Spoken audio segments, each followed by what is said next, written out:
I'm Geneen. Welcome back to my YouTube channel. Today we have a juicy topic. We're going to be talking about how to stop binge eating after your bikini competition. So I'm going to be giving you my personal experiences, some action steps that you might actually not have ever thought about, and a couple resources for you to read that really helped me in my after the stage journey. So I hope you enjoyed this video. Please like and subscribe if you liked it, and hope you learned something. Okay, so first and foremost, I just want to throw it out there. I'm not a doctor. I'm not giving you any medical advice.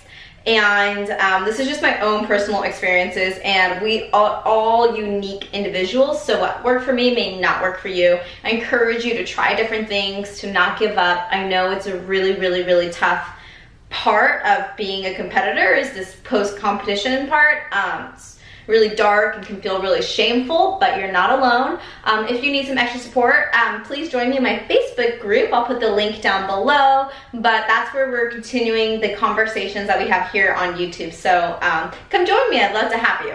Okay, but so first and foremost, what I believe the first thing to get out of binge eating, whether that be post-competition or maybe you just dieted, is to find a way to get at a diet mentality. So what is diet mentality for you? I look at this in two different ways. So like for some people, diet mentality just means they don't let themselves eat donuts, or they maybe your meal plan for your prep was so restrictive that you didn't eat eggs or peanut butter. So in your case, you really have to learn how to be able to incorporate those foods back in so that you are not scared of them anymore. And so that might be diet mentality for you. Another thing that might be diet mentality for someone is tracking macros. Maybe you weren't on a meal plan and you tracked all your food and you ate froyo and cookies in competition, but now in the post-competition phase, whenever you start to track macros, you want to binge. So I've actually been in both those camps. So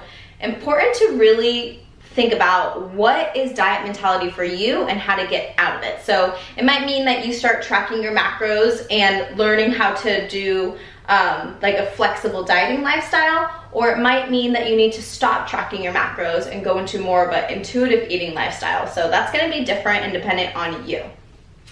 Second thing is learning how to hone mindfulness and awareness. So what I mean by that, mindfulness is the ability to just stop and think for a second before you actually go and do that action. So I think most of us think that there's a choice and then we just act, but there really is a split second there before you act on your choice that is called mindfulness. So the way that I honed my mindfulness was by practicing meditation, which sounds like so woo-woo, but trust me on this one. This one really worked. I had been wanting to do meditation for years and I just never got into the habit of it. But after my last show, which was in August of 2017, I was binging a lot, and I was actually binging before that after my show in April 2017. So I'll be sharing my competition story later. That's not what this video is about, but I was binging and then going into prep mode and competing. And then after this last show, I was like, I gotta stop. So I needed to learn some new skills and some new tactics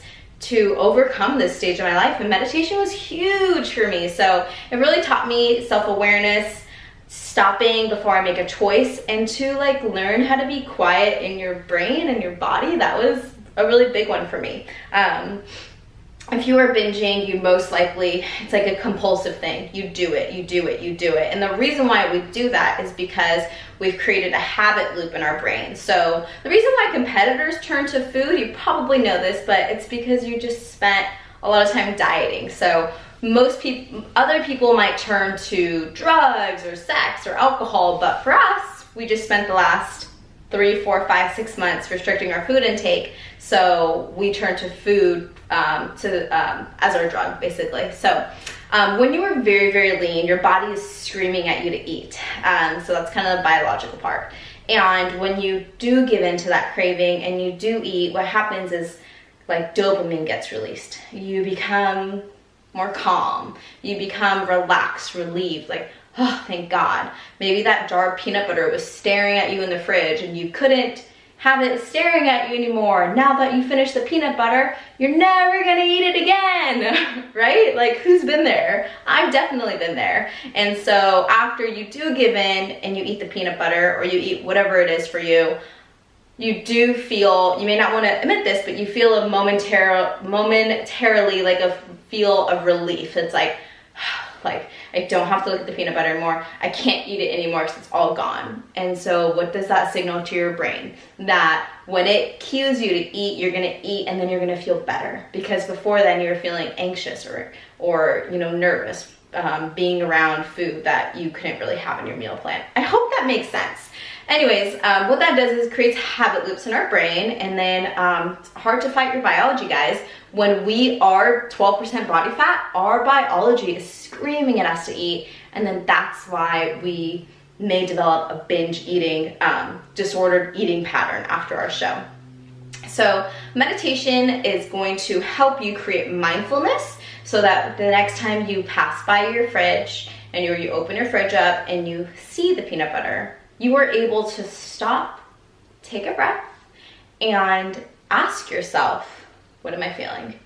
Why am I feeling this way? Why do I want to shove peanut butter down my mouth? And at least for me, this is really what worked. It was a practice. It took a long time. And it also took me being willing to surrender. Like, surrender the control of tracking my macros and weighing out, you know, a tablespoon of peanut butter.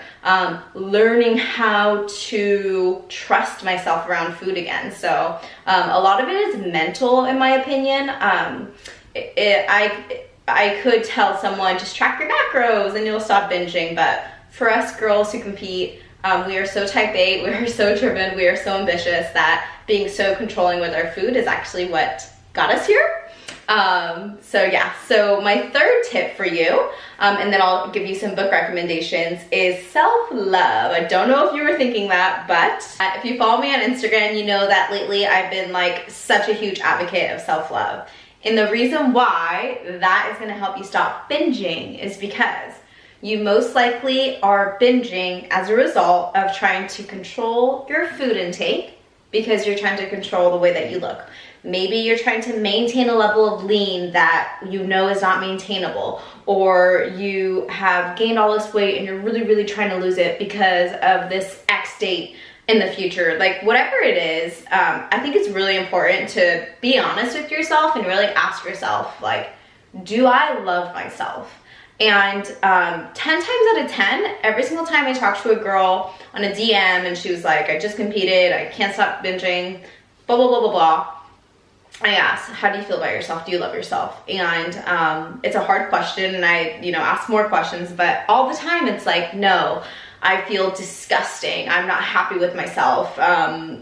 You know, so, you know, all these things and all this negative self-talk. And I know self-love is getting like more popular these days, but I really do believe in it for us competitors because we are so driven, we are so type A. And once you see yourself get to that level of lean, it's really hard to accept yourself not like that. And I believe that is one of the reasons why binge eating can happen after the show. So a lot of it is mental, a lot of it is emotional, biological, yes, but what propels it and what keeps it going is really like how we feel about ourselves. So for me personally, after my last show, I had everything going for me. I just got engaged, I live in a beautiful house, I have 3 amazing dogs, I have a wonderful fiance who's so supportive. I just started my business, I'm a personal trainer. I was already doing personal training, but I started my online training business and like literally had everything going for me, but I was so unhappy. I was so depressed, and I was feeling that depression with you know, binge eating and also just not being happy with myself. And it's like, girl, you got everything going for you. Like, why are you so unhappy? And it all boiled down to I wasn't being kind to myself. Like, I was not being nice to myself at all. And that, I believe, is the key that can unlock all of this for you. So if you are in this stage, please find me on Instagram, send me a DM, join my Facebook group, let's talk about it. I want to be a resource. I want to be here for you. I have been through it all. And that is what my goal is with this YouTube channel and to make these videos, is just let you know that there's nothing to be ashamed about. Binging after your show, or just not knowing how to get back to like a normal lifestyle happens to all of us. It happens to a lot of competitors, and people just don't talk about it. I'm willing to talk about the hard stuff, and I've gotten myself out of that well. I have dug this huge hole for myself, and now I'm out. So if you're down there, I want to take you out too. Almost forgot, I was gonna give you guys some book recommendations. So the 2 books that I read that really helped me were Brain Over Binge, which explains like the science behind our brain and how we're wired, and this one was really good. I can put synopsis in the description box. And the second one was Woman, Food, and God. This one was really good. So this is all about our emotional and spiritual self, and how we eat tells all, and how we feel about ourselves being on this world. So like I said, for me, a lot of it was mental, a lot of it was emotional, and reading this book really just tore down some walls for me and made me realize how much of myself that I was not loving, and how much of myself that I was just kicking. I just kept kicking myself. But check those books out. I hope they help you, and I hope this video was helpful for you. If you'd like to come hang out with me on Instagram or Facebook, I'd love to have you. I can put all those description links below, and I just want to be a resource for you guys. So send anybody over this way. Hopefully these videos can help you get out of that hole. I was in that hole too, and I dug myself out, and I want to help you guys come out. So have an awesome rest of your day. That's all from me, and I'll see you in the next one.